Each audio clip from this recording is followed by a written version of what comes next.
Welcome to the Institute for Advanced Studies Paris Carte Blanche on AI and Society. My name is Mike Livermore. I'm a professor of law at the University of Virginia. With me today is Deshen Moodley, who is the Sarchi Chair of AI Systems at the University of Cape Town, and Henrik Palmer Olsen, who is a professor of jurisprudence at the University of Copenhagen. All three of us have been fellows at the Institute for the past year, and we'll be talking about the role of AI in two important social domains, law and healthcare. So, Henrik, what are some of the legal challenges that European countries face these days? Yeah, so I think a basic challenge is that legal work is becoming more and more expensive. And at the same time, there's also more and more demand for legal work because regulation is becoming increasingly complex with technological development, economical development, and just growth of society in general. Right. So on the one hand, we want to maintain the rule of law, which is a basic principle for the way that we run society. Sure. But at the same time, we also want to keep control of the cost of maintaining that with legal work. And so that's the squeeze, I think, that many member states in Europe are in, trying to keep a balance on expenditure for legal work, while at the same time ensuring high quality of the rule of law in the society. Got it. So then what's the role of AI here? Like, how can AI help address this squeeze?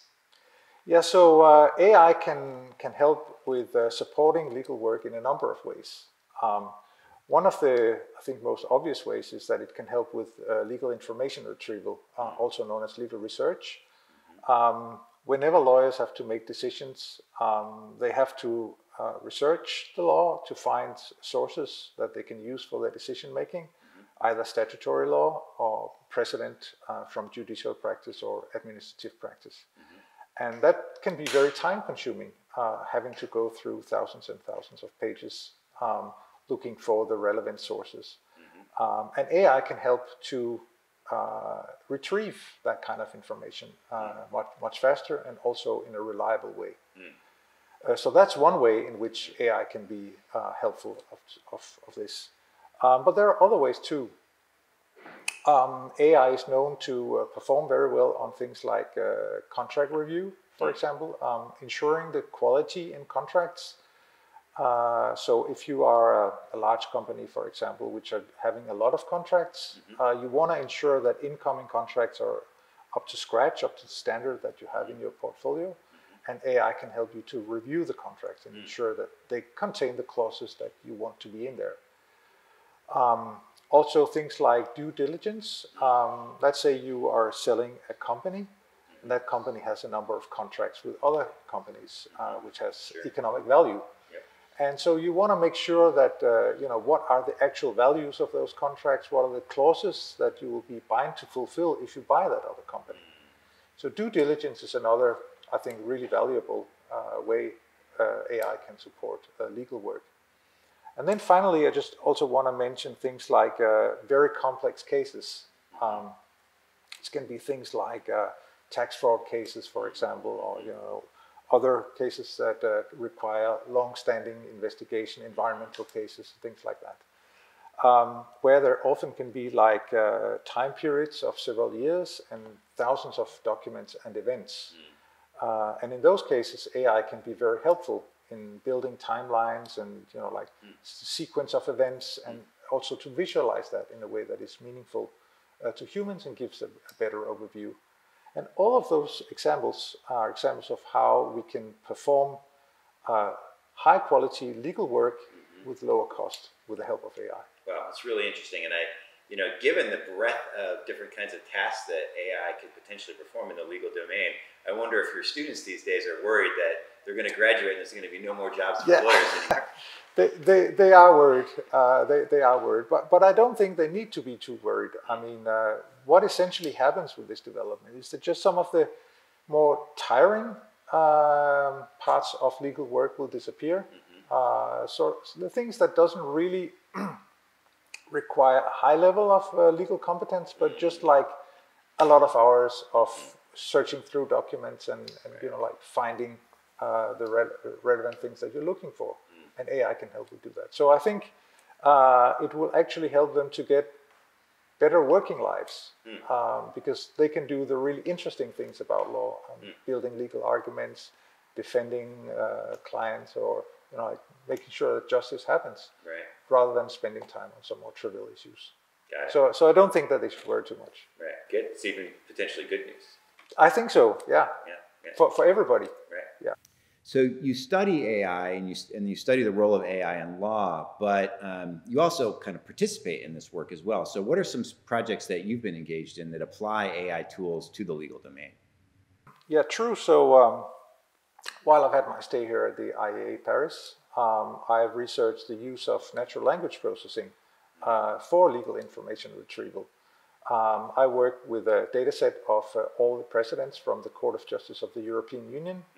They've handed down thousands of judgments over the years, and that comes in maybe hundreds of thousands of pages worth of legal text, which no person, I mean, it wouldn't make sense to sit down and read through it because you wouldn't be able to memorize it. Torture. There's a prohibition against that. So in order to help lawyers to find relevant precedent, we worked on this system where you could give a textual input to an AI model, and then natural language processing would process that input and find relevant precedent by searching through the text of these judgments and find the relevant, not only cases, but actually specific paragraphs within those cases that lawyers can then cite in support of their arguments. Great. Well, super interesting work. Yeah. So turning to South Africa and healthcare, Deshen, what are some of the challenges that we see in the healthcare sector in South Africa? Thank you, Michael. So Michael, as you know, South Africa is a developing country and there's limited resources available for health. But beyond that, we also have a very high burden of communicable diseases like HIV and tuberculosis. So this puts a massive strain on the healthcare system.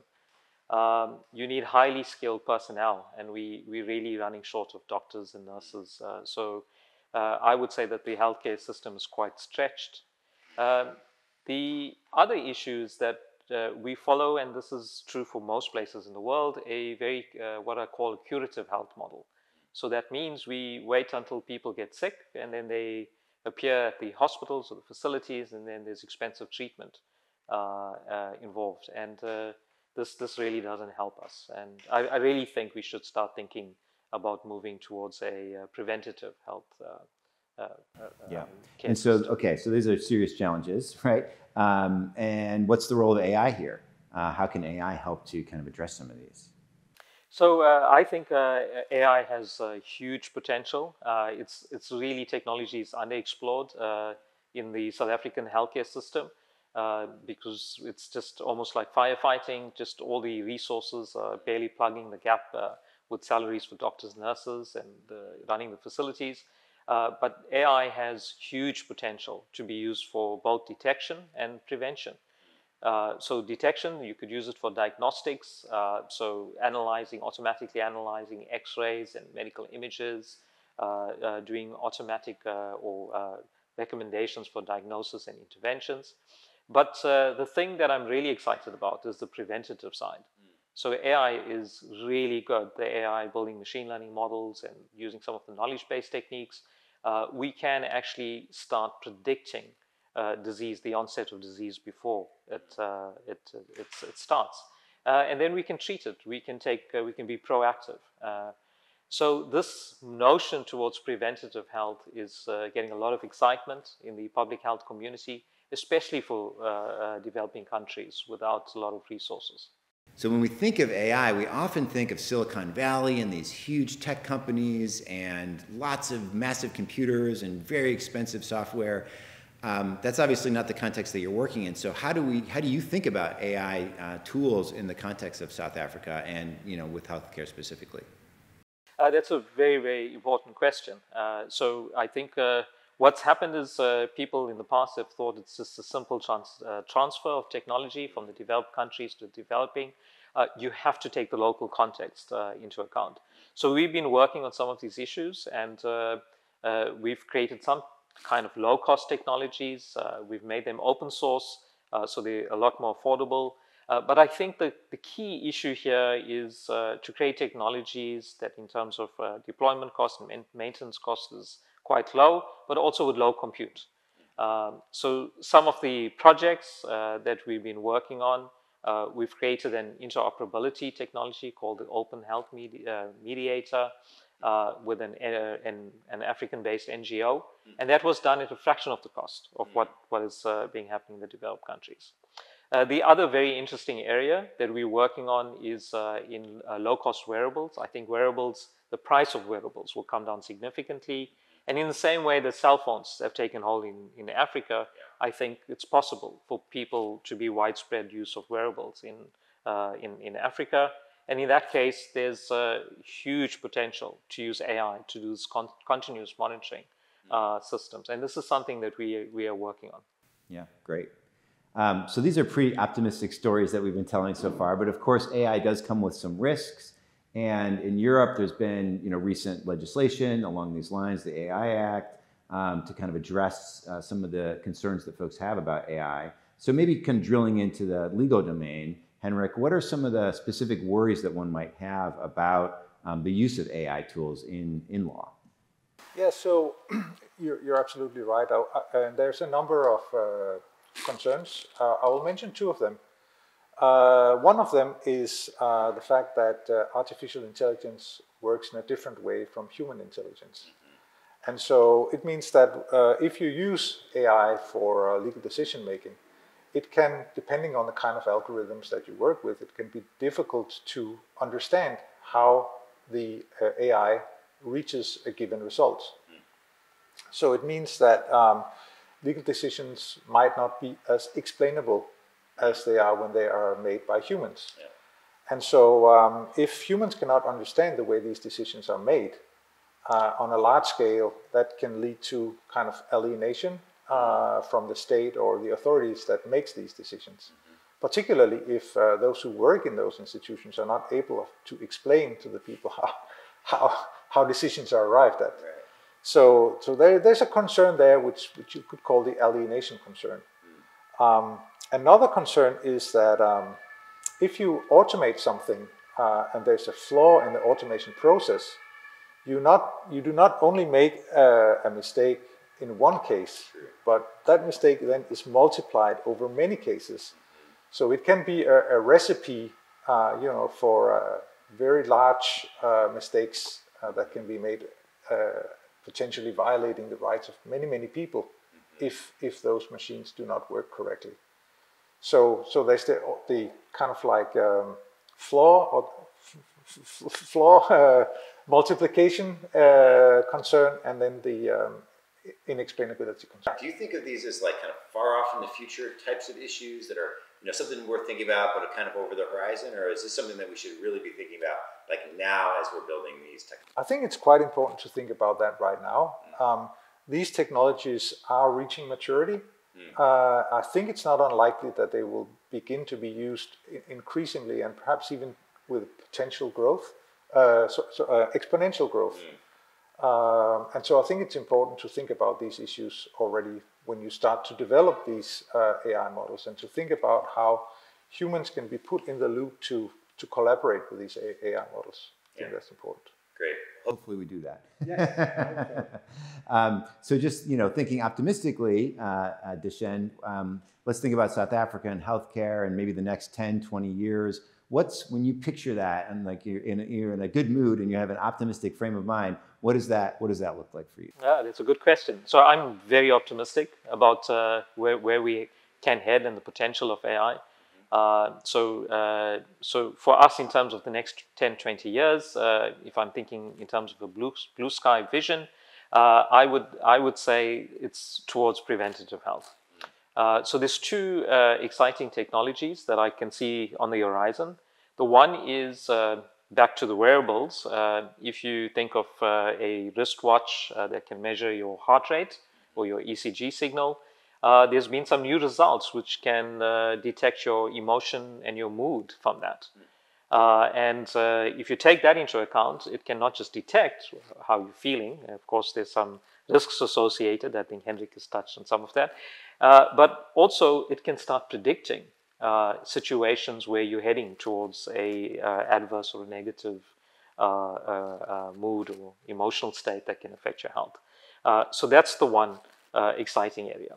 But if you take this idea of monitoring, using the wearables to monitor an individual, you're creating this kind of virtual footprint. We're collecting this, constantly collecting this data about an individual.